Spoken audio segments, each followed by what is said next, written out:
The world is traveling again. After years of pent-up demand, we're exploring, celebrating, and connecting like never before.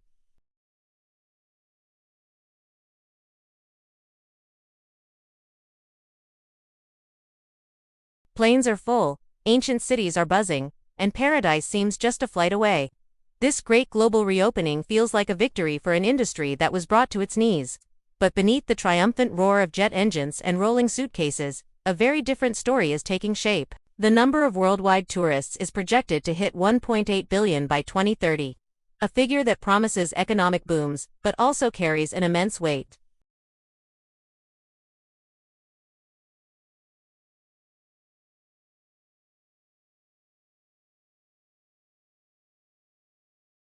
And what if the real travel revolution isn't about where you go, but what you leave behind?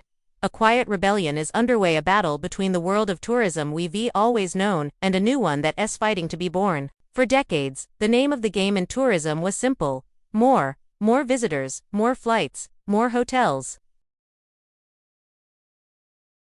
The year 2025 saw an estimated 1.52 billion international tourists, almost 60 million more than in 2024.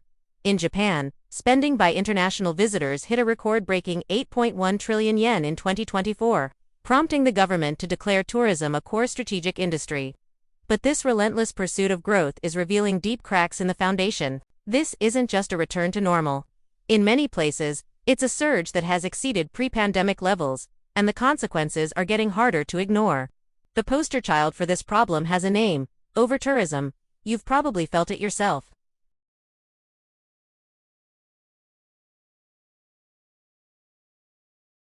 It's waiting in a 3-hour line for a museum, only to find the galleries so packed you can barely move.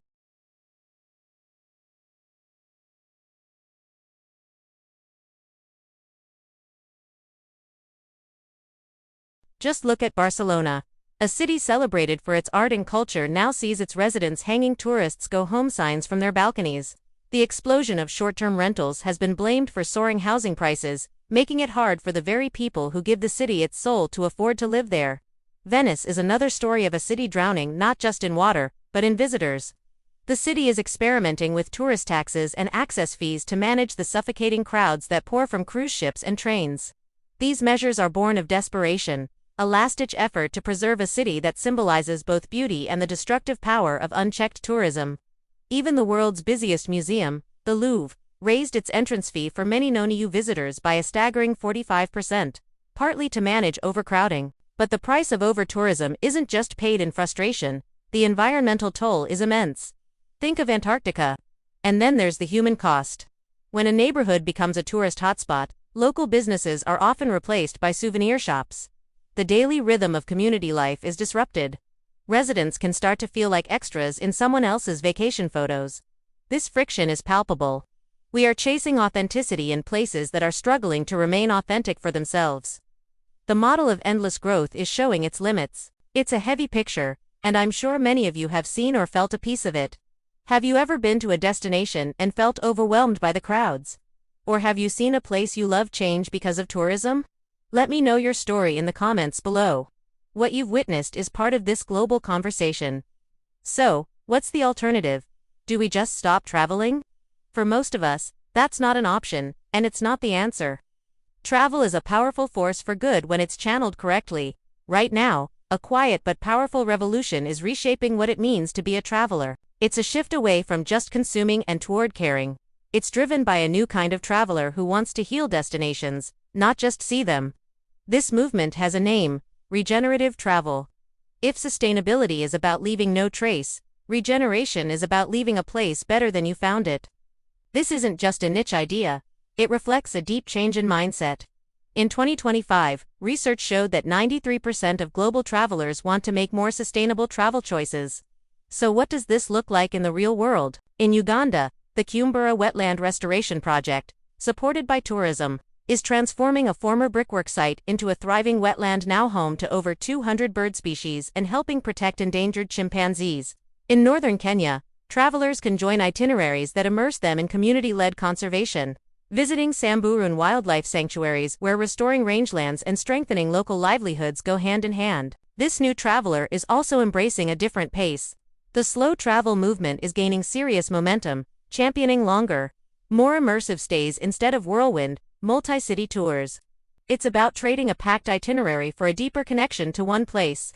Travelers are increasingly looking for quietcations, trips built around rest and simplicity, far from the crowds. This shift is also geographical.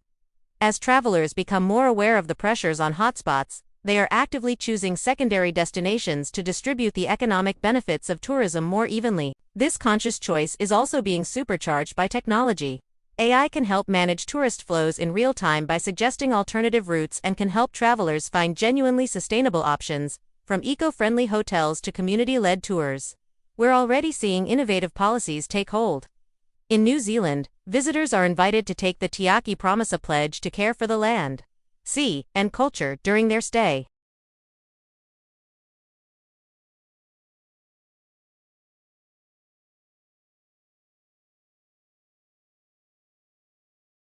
These aren't just symbolic gestures, they are a fundamental reframing of the relationship between the visitor and the visited.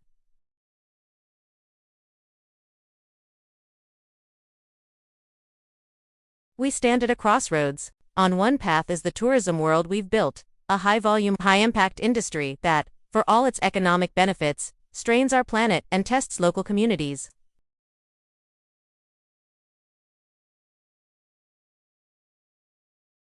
On the other path is something different, a world emerging from the ground up. This is the world of the quiet revolution. It's a tourism defined not by consumption, but by connection.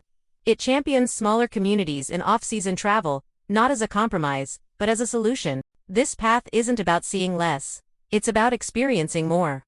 It's about swapping a photo of a crowded landmark for a memory of a shared meal or a quiet moment in a vast landscape.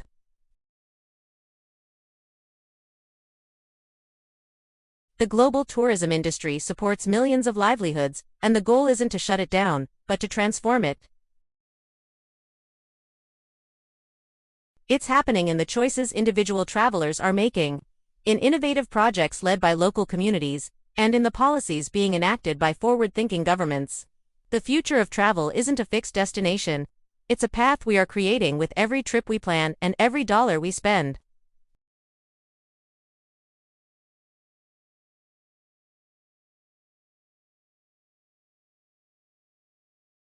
When we choose a secondary city, we help alleviate pressure on a major hub.